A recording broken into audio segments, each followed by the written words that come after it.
여러분 안녕하세요. 따뜻한 소식과 정보를 든든한 한 끼처럼 전해드리는 지식 한 끼의 임나연입니다. 모두 식사는 하셨을까요? 누군가에겐 평범한 한 끼지만 누군가에겐 하루를 버텨내 유일한 이유일 수 있습니다. 오늘 박하인 아나운서, 김유빈 아나운서와 함께하겠습니다. 안녕하세요. 안녕하세요. 네, 벌써 5월이 끝나고 6월이 성큼 다가왔습니다. 1년의 중반기쯤 왔는데요. 혹시 두 분은 이번 상반기가 어떻게 보내셨을까요? 네, 시간이 너무 빠른 것 같아요. 그래서 네. 좀 아쉽기도 한데 저는 상반기 동안에는 좀 가족 행사도 개인적으로 많았고 이래서 더 정신없게 보냈던 것 같은데 오늘 질문이 좀 이렇게 해주신 거에 이제 생각해보니까 이제 하반기 계획을 다시 한번 좀 세워봐야 하겠다라고 느꼈습니다. 네, 저 같은 경우도 시간이 너무 빨리 갔다 생각이 들면서 좀 실감이 안 나더라고요. 그리고 이제 봄을 즐기기도 전에 이제 여름이 오는 것 같아서 좀 아쉬움도 있고요. 남은 한 해를 어떻게 더 알차게 보낼지 저도 한번 다시 계획을 해봐야 될 것 같습니다. 네, 저도 벌써 6월이 되었다는 게 믿기지가 않는데요. 상반기 계획을 세웠지만 그 계획을 다 이뤄낸 것도 있고 이뤄내지 못한 것도 있습니다. 여러분도 마찬가지이실 거라고 느끼는데요. 한 번쯤 더 점검해보시고 하반기 계획도 세워보시면 좋을 것 같습니다. 그러면 여러분의 마음까지 따뜻하게 세워드릴 한 끼 소식 힘차게 시작해보겠습니다. 이번 시간은요, 정말 전 세계가 주목하고 있는 시간이죠. 자랑스러운 시간인데요. 바로 K컬처의 인기에 대해서 나눠보겠습니다. 화인 아나운서 어떤 이야기일까요? 네, 이제 우리 국민이라면 아마 K컬처 열풍이 대단하다는 건 모두 다 아실 텐데요. 우리가 쓰고 입고 먹는 많은 것들이 전 세계 사람들의 관심사가 되고 있습니다. 이렇게 우리 문화가 해외에서 인기가 있다, 이거를 실감하게 된 계기들이 각자 있으실 것 같은데 두 분은 어떨 때 좀 느끼셨나요? 네, 저 같은 경우에는 해외여행을 가거나 했을 때 거기에 있는 현지 마트에서 한국 음식이 굉장히 많더라고요. 뭐 한국의 라면 같은 종류도 많고 그리고 이제 한식당도 점점 늘어나는 걸 보면서 한국 음식이 전 세계적으로 좀 이제 대중화가 되고 사랑받고 있구나 그런 생각이 들더라고요. 네, 저 같은 경우에는요, 이제 음식뿐만 아니라 저희 한국의 K 문화죠. 연예인들에 대해서 이렇게 알아채 주시고서 누굴 알고 있다, 이런 식으로 말씀해 주실 때, 한국을 잘 알고 계시는구나 느낄 때가 있는데요. 특히 드라마, 그리고 저희 유명한 연예인들 노래 같은 게 있죠. 그런 노래들을 이렇게 흥겹게 불러주시면서, 한국 알고 있다라고 말씀해 주시긴 하더라고요. 네, 그러면은 화인 아나운서도 혹시 있으신가요? 네, 저는 일단 학생 때는 네. 그 뉴질랜드를 한번 간 적이 있었는데요. 그때 이제 진짜 아까 말해주신 것처럼 우리나라 가수들을 정말 많이 알고 있더라고요. 그쵸. 그리고 노래도 따라 부르더라고요. 네. 그래서 그때 좀, 진짜 유명하구나라고 좀 느꼈었고, 그리고 또 지인이 최근에 이제 해외를 갔다 왔는데, 거기서 오히려 한국 음식을 더 많이 먹었대요. 삼겹살부터 시작해서. 삼겹살까지. 네. 되게 한국 음식을 너무 많이 먹어서 한국 음식이 생각이 안 난다고 하더라고요. 그래서 이렇게 좀 우리나라 문화가 많이 전 세계적으로 퍼져 있음을 좀 느낄 수 있었던 시간이었는데요. 이렇게 K-팝, K-푸드 이렇게 다양한 K-컬처들이 있는데 그중에서도 오늘은 K-공예와 K-뷰티 그리고 K-푸드까지 이렇게 우리의 멋과 맛, 재능이 어떻게 전 세계를 사로잡고 있는지 한번 준비해봤습니다. 공예는 좀 색다른 느낌인데요. 공예라고 하면 왠지 좀 전통적인 생각이 들거든요. 근데 다른 나라에서도 인기가 많이 있나요? 네, 심지어 이 공예의 본고장인 영국 런던에서도 인기를 끌고 있다고 해요. 지난 5월 12일부터 18일까지 런던 크래프트 위크 2025라는 행사가 열렸었는데요. 올해로 11회째를 맞는 이 행사는 영국을 비롯해서 전 세계에서 활약하는 뛰어난 장인 작가들의 창조 정신을 기념하기 위해 시작됐습니다. 여기에 우리나라 공예품들이 참여를 해서 엄청난 주목을 받았다고 해요. 평소에 공예품을 사실 보기가 쉽지는 않은데 두 분은 관심이 있거나 뭐 사용해 보신 적 있으실까요? 네, 저 같은 경우에는 사실 이제 공예품 중에서 부채가 좀 굉장히 좀 맞아요. 흔하게 많이 사용되잖아요.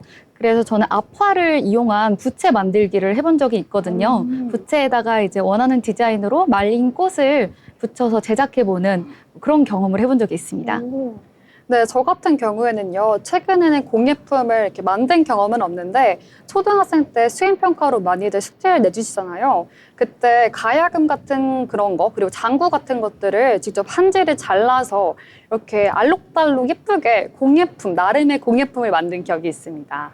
저도 어렸을 때 이제 엄마랑 이제 함께 한지로 좀 쌀바구니 이런 걸 만들어 본 적이 있었거든요. 근데 그 이후로는 사실 공예품을 본 적만 있고 뭐 이렇게 사용하거나 이런 적은 없었는데 이번 이 행사를 들으니까 저도 한번 좀 관심 있게 더 보게 되더라고요. 그래서 아까 이제 말씀드린 그 행사로 다시 넘어가 보면 이규홍, 천우선, 최기록 등 이렇게 서로 다른 물성을 다루는 작가들이 주요 작품 50여 점이 소개됐다고 합니다. 한국 전통공예가 오랫동안 사용해온 재료들을 사용하면서도 그 물성이 가진 본질을 다시 생각하게 하는 이런 새로운 시도에 현대 조형미를 입혀서 세계인들의 미감으로 확장시켰다는 평가까지 받았고요. 거기서 특히 칼이랑 부채가 정말 인기가 많았다고 해요. 특히 직칼이랑 합죽선은 전시가 시작되자마자 바로 완판했다고 합니다. 네, 시작하자마자 완판이 되었다고 하니까 어떤 건지 정말 궁금한데요. 그리고 들으면서 생각이 났는데 특히 물성이라고 하니까 제가 또 화학의 전공이다 보니까 어떤 물성으로 구성이 되었는지 참 궁금합니다. 네, 그런데 내가 저거 들으면서 핵심 키워드 두 가지가 무엇인지 참 궁금한데요. 저는 직칼이랑 그리고 합죽선을 처음 들어봤는데 그게 어떤 것을 의미할까요? 네, 먼저 직칼은 이 칼집이 있는 작은 칼을 말하는데요. 남녀노소 모두 즐겨 사용했던 장도를 현대적으로 해석해서 우편물 개봉칼로 제작했다고 합니다. 그리고 합죽선은 대나무로 부채살을 만드는 전통 기법으로 만든 부채를 이 행사에 전시를 했다고 합니다. 아, 네. 인기가 그렇게 뜨거웠다는 게 정말 신기한 것 같아요. 서양에서도 칼이랑 부채가 익숙해서 더욱 인기가 많았던 걸까요? 네, 아무래도 그런 영향이 정말 있는 것 같고요. 그리고 또 이제 현장에서 빨리 완판됐으면 미처 구매하지 못하신 분들도 있잖아요. 그 구매하지 못한 분들은 QR코드를 안내받았다고 합니다. 이는 국가유산진흥원에서 운영하는 쇼핑몰인데요. 여기가 이제 전 세계 배송까지도 가능해졌다고 합니다. 네, QR코드를 나눠줬다고 하니까 요새 트렌드를 정말 따라가고 있다고 느껴지고요. 그럼 런던뿐만 아니라 다른 나라에서도 쉽게 한국의 멋진 공예품을 구매할 수 있을 것 같습니다. 특히 국가유산진흥원에서 한국 전통공예의 해외 진출과 그리고 판로 확대를 위해서 노력하고 있다고 하는데요. 앞으로의 K공예 활약도 기대해보면 좋을 것 같습니다. 그럼 이제 어떤 분야의 K컬처일지 궁금한데요. 또 다음은 어떤 게 준비되어 있을까요? 네, 이번에는 예뻐지는 이야기, K뷰티입니다. K뷰티는 이미 너무 유명한데요. 저희도 사실 직업 특성상 화장품을 정말 많이 사용하고 있잖아요. 이 기초 제품부터 메이크업, 색조까지 이렇게 좀 매번 신상품이 계속해서 나오고 있는데 저 같은 경우는 약간 특히 이제 여름이 되면서 파우더의 약간 중요성을 느끼고 있습니다. 두 분은 특히 신경 쓰시는 거 있나요? 네, 저 같은 경우에는요, 정말 얼굴이 좀 건조해지는 느낌이 많이 들어서 속건조를 잡기 위해서 토너부터 로션, 그리고 차근차근 이렇게 신경 쓰기 위해서 엄청난 제품들을 찾아보곤 합니다. 맞아요. 네. 맞아요. 저 같은 경우는 이제 가장 빠질 수 없는 중요한 부분이죠. 이제 립 제품에 관심이 많은데요. 네. 예전에는 좀 그런 백화점 브랜드나 고가의 제품들을 많이 사용을 했다면 요즘은 이제 다양한 컬러를 시도하다 보니까 그런 드럭스토어 같은 데 파는 좀 중저가 제품들도 다양하게 많이 써보게 되더라고요. 근데 제품 퀄리티도 굉장히 좋은 것 같고 그런 고가의 제품보다 뒤처진다라는 네, 느낌이 전혀 맞아요. 들지 맞아요. 않더라고요. 네. 약간 이렇게 빼놓을 수 없는 K뷰티 제품들이 정말 많은데요. 아까 효빈 아나운서가 말씀해 주신 것처럼 요즘은 유명 제품들, 이런 대기업 브랜드들도 물론 유명하지만 인디 K뷰티 브랜드들이 전 세계적으로 확장하고 있다고 합니다. 스페인부터 멀리 아프리카, 케냐까지 이렇게 진출했다는 소식까지 들리더라고요. 네, 요즘 인디 K뷰티라고 많이 부르던데 정확하게 의미는 잘 모르거든요. 인디 뷰티는 어떤 걸 의미하는 걸까요? 네, 대기업이 아니라 좀 중소 브랜드들을 인디 브랜드라고 부르는데요. 이 인디 K뷰티들이 가격 경쟁력도 좋고 품질도 뛰어납니다. 또 각 나라 소비자들의 피부 타입이나 선호도에 맞춘 제품들을 빠르게 선보이면서 인기를 얻고 있고요. 그리고 SNS나 온라인 플랫폼을 통해서 해외 소비자들과 직접 소통하면서 더욱 빠르게 입소문을 타고 있습니다. 이런 인디 K-뷰티 브랜드들이 K-뷰티의 외연을 더 넓히고 있다는 평가까지 받고 있고요. 네, K-뷰티가 유명한 건 알고 있었지만 갈수록 그 위상이 높아지는 걸 느낄 수 있네요. 그럼 이제 마지막으로 K-푸드 이야기도 들려주시겠어요? 네, 저희가 아까 사실 살짝 음식 이야기를 네. 했는데 해외여행 가면 이제 한국 음식들 정말 많이 볼 수 있는데요. 저는 생각나는 K-푸드 하면 불닭볶음면이 생각이 나요. 제가 특히 좋아하기도 하는데 좋아하는 푸드들 있나요? K-푸드. 저 같은 경우는 만약에 해외여행을 간다 하면은 컵라면을 필수로 챙기는 편인데요. 맞아요. 좀 이제 느끼한 음식을 먹거나 그럴 때 이제 따끈한 국물을 먹으면은 좀 속이 딱 풀리더라고요. 그래서 저 같은 경우는 라면이 가장 이제 인기가 많지 않나 생각을 해봅니다. 네, 저 같은 경우에도 여행을 갈 때 캐리어에다가 꼭 라면은 챙겨가고요. 가끔 여유가 있다면 김까지 챙겨갈 때가 있는데요. 김을 챙겨갈 때는 혹시라도 거기 밥이 있다면은 아침에 밥을 먹던지 어떻게 배고플 때 김을 조금씩 먹어야겠다라는 생각으로 챙겨가는데 이런 식으로 외국 나가서도 꼭 K-푸드가 생각이 꼭 나더라고요. 네. 맞아요. 저 김 하니까 생각났는데 요새 고추장도 챙겨가는 사람들 있잖아요. 맞아요. 봤어요. 그렇죠? 네. 그래서 고추장이 좀 생각이 났고 그리고 또 과자 이런 것도 요새 직접 가면 한국 과자들도 많다고 하더라고요. 네. 그래서 이렇게 요즘 K-푸드가 정말 전 세계적으로 이렇게 진출해 있다는 걸 더 느낄 수 있었는데 요즘 이 K-푸드가 그래서 수출 효자 상품으로 엄청 주목을 받고 있습니다. 특히 올해 1분기만 해도 농림축산식품부 통계를 보니까 라면 수출액이 무려 2억 8천만 달러를 넘어서 사상 최대치를 기록했다고 하고요. 컵라면 같은 이런 가공식품들도 엄청 잘 팔리고 있다고 해요. 네, 사상 최대치라고 하니까 이게 새삼 느껴지고 있는데요. 라면이 정말 전 세계적으로 인기가 있는 것 같습니다. 그런데 라면이 저희가 먹을 때는 꽤 맵기도 하던데 어떻게 이렇게 외국인들에게 모두 사랑을 받는지 참 궁금하기도 합니다. 네, 저도 신기하더라고요. 사실 불닭볶음면 같은 경우도 외국인들이 좋아한다고 하잖아요. 네. 근데 사실 한국인도 매울 텐데 좋아한다고 하니까 좀 놀라기도 했는데 아마 그래도 전 세계인들 입맛이 다 비슷해서 조금은 통하지 않을까 싶고요. 이렇게 라면뿐만이 아니라 김치, 또 쌀 가공식품, 스낵류, 소스류 할 거 없이 전부 다 수출이 늘고 있는데요. CJ 제일대상의 비비고 만두나 소스류, 그리고 대상의 종갓집 김치, 농심의 라면 같은 이런 유명 K-푸드 브랜드들이 해외 시장을 휘젓고 다니는 중이라고 합니다. 특히 우리에게는 너무나 익숙한 과자들도 엄청난 인기인데요. 올해 1분기 과자 수출액이 작년보다 13.8%나 늘어서 1억 3천만 달러를 넘어섰다고 합니다. 와, 이제는 과자도 그렇게 인기가 늘어났군요. 그럼 그 중에서도 어떤 과자가 가장 인기가 많나요? 찾아보니까 오리온의 꼬북칩이랑 이제 오감자, 그리고 농심의 새우깡 바나나킥 이런 과자들이 특히 인기가 많다고 하고요. 이런 회사들이 해외 소비자들의 입맛에 맞는 새로운 맛들도 계속해서 개발하고 있고 수출하는 나라도 점점 늘리고 있어서 앞으로가 더 기대가 되고 있습니다. 네, 저도 들어보니까 이 음식들이 한류 문화를 타고 드라마나 영화에서 보는 음식을 직접 맛보고 싶어하는 외국인들 덕이 굉장히 크다고 하더라고요. 네, 정말 이렇게 오늘 소식을 들어보니까 문화의 힘이 엄청나다라고 느낄 수 있을 것 같습니다. 드라마나 영화를 보다가 한국 음식이 맛있어 보여서 구매하셨다는 분들이 참 많은데요. 전 세계 사람들이 모두 한 마음으로 똑같은 마음인 것 같습니다. 네, 이렇게 한 끼 소식에서는요, K-공예부터 K-뷰티, 그리고 K-푸드까지 전 세계를 사로잡은 K-컬처의 다양한 면모를 살펴봤습니다. 우리의 전통과 현대가 어우러진 공예품들, 그리고 혁신적인 기술과 그리고 개성을 담은 K-뷰티, 그리고 매콤달콤한 매력으로 사람들의 마음을 사로잡은 K-음식까지 정말 자랑할 게 너무나도 많은데요. 앞으로 또 어떤 새로운 K-컬처가 전 세계를 사로잡을지 기대해보고 싶습니다. 저희는 이어서 지식 한 끼 코너로 돌아가겠습니다.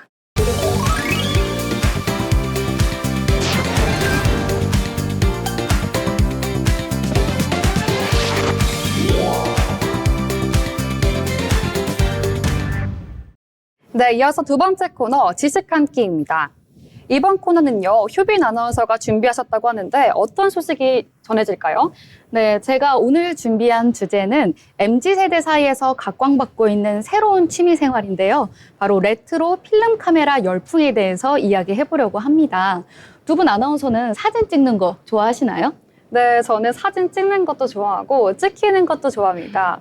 사진을 그냥 다 좋아하는데요. 이 사진이라는 게 추억을 공유할 수 있고 몇 년이 지나더라도 계속 간직될 수 있잖아요. 그래서 더욱더 좋아하고 있습니다. 네. 저는 사진 찍는 거는 일단은 뭐 사실 예쁘게 찍는 것도 물론 중요하지만 좀 기록하려고 찍는 게 크고요. 네. 그래서 그 사진을 보면 그때 생각이 나더라고요. 맞아요. 그래서 그렇게 좀 찍는 걸 좋아하는 편이고 찍히는 거는 제가 원할 때 찍히면 좋아합니다. 그쵸. 네. 그게 중요하죠. 네. 네, 저 같은 경우도 사진 찍는 거 굉장히 좋아하는데요. 이게 시간이 지나고 나면은 남는 건 사진밖에 맞습니다. 없더라고요. 맞아요. 그때의 네. 기억이 좀 잊혀지다 보니까 저도 사진을 보면서 아, 이때는 이랬지 이렇게 좀 추억 여행에 빠지곤 하는데요.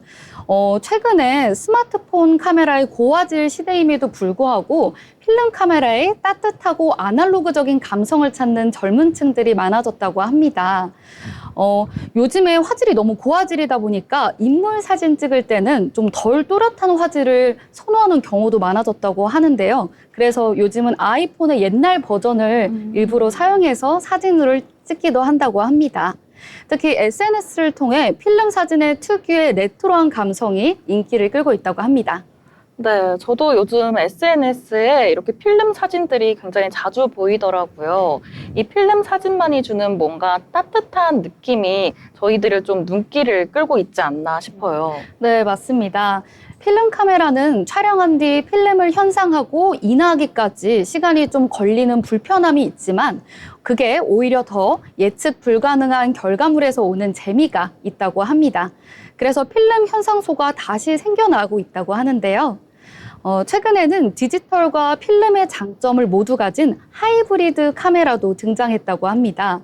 바로 촬영 직후 디지털 파일로 사진을 확인할 수 있으면서도 필름 사진 특유의 색감과 질감을 유지할 수 있다고 합니다. 간편성과 감성을 모두 원하는 소비자들에게 특히 많은 인기를 끌고 있습니다. 네, 정말 새로운 트렌드 같은데요. 필름 카메라가 과거의 유물이 아니라 오히려 최신 유행에 맞게끔 돌아온 것 같습니다. 그럼 혹시 두 분은 필름 카메라를 사용해 보신 적 있으실까요? 저는 사용해 본 적이 없습니다. 네, 아, 저는 네. 사용은 안 해봤는데 친구가 쓰더라고요. 그래서 이제 저를 찍어준 적이 있는데 잊을만 하면 이제 잊을만 했을 때 주더라고요. 전화를 그게 해서. 또 묘미죠. 네. 그런 것 같아요. 이제 그때 생각도 나고 네. 그래서 그게 참 좀 좋았던 것 같아요. 네, 저 같은 경우에는 직접 사용해 보기보다는 어릴 적에 이제 부모님이 필름 카메라로 사진을 찍어줬던 오, 기억이 네. 아직도 조금은 나는데요. 굉장히 나중에 앨범을 보면서 좀 좋은 그쵸. 추억으로 남아 맞아요. 있더라고요. 네. 네, 저 같은 경우에는 일회용 필름 카메라를 사용한 적이 있었는데 혹시 두 분 그 일회용 필름 카메라 모르시나요? 알아요. 네, 아시나요? 네, 알고 네, 있죠. 그거를 저는 초등학생 때 수학여행 갈 때 마트에서 사가지고 꼭 들고 다녔어요. 그래서 여행 가서 하루 동안은 그 안에다가 사진 다 찍어내고 인화해서 이렇게 앨범에다 붙이는 그런 추억이 있는데 참 재밌고 좋았습니다. 네. 또한 최근 필름 카메라의 인기에 힘입어서 전문적인 사진 강좌나 워크숍도 활발히 열리고 있다고 합니다. 사진 구도를 잡는 법부터 빛과 색감을 다루는 방법까지 다양한 강좌들이 인기를 끌고 있습니다. 특히 서울의 한 스튜디오에서는 직접 필름 현상 과정을 체험할 수 있는 원데이 클래스도 운영 중이라고 합니다. 직접 현상 과정을 경험하면 필름 사진의 매력에 더욱 깊게 빠진다고 합니다. 네, 저희가 지금 계속 얘기한 것처럼 이게 정말 특별한 추억으로 남아 있잖아요. 그런데 이제 또 뭔가 찍으면 잘 찍고 싶은 이런 욕심이 저는 나가지고 말씀해 주셨던 것처럼 원데이 클래스 이런 거 있으면 진짜 한번 꼭 들어보고 싶어요. 네, 저도 사진을 찍으려고 했을 때 어떤 카메라를 구매해야 할지 그리고 어떻게 조절을 해야지 제가 원하는 그런 색감이 나올지 찾기가 어렵더라고요. 그런데 원데이 클래스를 꼭 들으면은 정말 그러한 듣는 시간 또한 추억이 될 것 같습니다. 네, 필름 카메라는 특히 여행이나 특별한 날을 더욱 기억에 남게 만들어주는 매력이 있습니다. 작은 팁을 드리자면은 필름을 보관할 때는 서늘한 곳에 보관하는 것이 좋고요. 촬영 후에는 빠르게 현상하는 것이 가장 좋은 결과물을 얻을 수 있다고 합니다. 또한 필름 카메라를 처음 사용하시는 분들을 위한 추천 카메라도 있는데요. 대표적으로는 90년대 인기를 끌었던 올림푸스 미주 시리즈가 있고요. 간단히 사용할 수 있는 일회용 필름 카메라도 있습니다. 가격 부담이 적고 사용법이 간단해서 입문자들에게 딱 좋을 것 같습니다. 그럼 저처럼 이렇게 필름 카메라를 이제 처음 사용해보는 분들은 이제 입문용 카메라 이걸 사용하면 정말 좋겠네요. 네, 맞습니다. 그리고 요즘은 필름 카메라 사용자들끼리 온라인 커뮤니티도 활발해졌습니다. 유명 커뮤니티로는 필카인이나 필름 매니아 같은 곳이 있는데요. 회원수만 수만 명에 달할 정도로 인기가 굉장하다고 합니다. 커뮤니티에서는 회원들이 촬영한 사진을 서로 공유하면서 다양한 촬영 노하우나 필름 정보, 카메라 관리 방법 등을 활발하게 교류한다고 합니다. 특히 초보자들을 위한 질문 게시판이나 다양한 필름 추천 코너가 있어서 초보자들도 쉽게 정보를 얻을 수 있습니다. 네, 저는 커뮤니티가 있는 거는 잘 몰랐는데요. 이렇게 초보자들을 위한 다양한 정보들이 모아 있다고 하니까 더욱 눈길을 끄는데요. 저도 한 번쯤은 들어가서 어떤 카메라를 사고 싶은지 추천받아보고 싶습니다. 네, 맞습니다. 그리고 마지막으로 더 나아가서 필름 사진 전시회도 점점 많아지고 있습니다. 서울을 비롯한 대도시에서는 물론이고 지방에서도 크고 작은 전시회들이 열리고 있습니다. 대표적으로 서울에서는 홍대나 을지로의 소규모 갤러리에서 청년 작가들의 개성 넘치는 필름 사진 전시가 꾸준하게 열리고 있는데요. 유명 작가들이 참여하는 대규모 필름 사진 전시회는 문화예술회관이나 미술관에서도 개최되고 있습니다. 이런 전시회를 통해 다양한 감성의 필름 사진을 감상하면서 새로운 영감도 얻을 수 있다고 합니다. 네, 필름 카메라의 인기가 정말 더 다양해지고 확장되고 있다고 느껴지는데요. 듣다 보니까 저도 빨리 도전하고 싶어집니다. 네, 이번 여름에는 특별한 순간을 필름 카메라로 기록해 보시면 더욱 색다른 경험이 될 것 같습니다. 여러분 모두 필름 카메라로 행복한 추억 많이 만드시길 바랍니다. 네, 오늘 필름 카메라에 대해서 이야기 나눠봤는데요. 필름 카메라뿐만 아니라 레트로 감성을 즐길 수 있는 그런 여유가 있으면 좋겠습니다. 마지막으로 두 분 모두 시청자 여러분께 레트로 감성 하나쯤 추천해 주시면서 마무리하려고 하는데요. 화인 아나운서 어떤 게 있을까요? 저는 딱 생각나는 거는 LP바예요. LP바 두 분 다 가보신 적 있으시죠? 네, 네. 맞습니다. 네, LP바가 이제 옛날 음악도 물론 있는데 요즘 이제 최근 가수들도 LP를 많이 내고 있다고 해요. 그래서 옛 음악부터 요즘 음악까지 같이 즐기실 수 있을 것 같고 또 이런 곳들의 인테리어가 레트로 느낌이잖아요. 네. 그래서 그 분위기까지 같이 즐기시면 좋을 것 같습니다. 네, 그러면 효빈 아나운서까지 한번 추천해 주실 수 있으실까요? 네, 저 같은 경우에는 요즘은 레트로 패션이 또 굉장히 유행이잖아요. 그래서 좀 색다르게 좀 힙하게 입어보고 싶다 하신 분들은 옛날 느낌의 레트로한 감성의 패션도 한번 소화해 보시는 게 어떤가 한번 추천드립니다. 네, 오늘 레트로 감성에 대해서 말씀해 드렸고요. 그럼 마지막으로 정리하면 한번 하겠습니다. 오늘 지식 한 끼에서는요, 디지털 시대 속에서 다시금 주목받고 있는 필름 카메라에 대해서 알아봤는데요. 단순히 사진을 찍는 도구를 넘어서 한 장의 사진에 담긴 시간과 감성, 그리고 느림의 미학까지 우리가 잊고 지냈던 느림의 미학이 다시금 사랑받고 있다는 걸 느낄 수 있었습니다. 다가오는 여름에는 여러분도 소중한 순간을 필름 카메라로 한번 간직해 보시면 좋을 것 같고요. 빛 바른 듯하지만 더 따뜻하고 진한 그런 추억을 간직하시면 좋겠습니다. 그럼 지금까지 지식 한 끼였습니다. 감사합니다.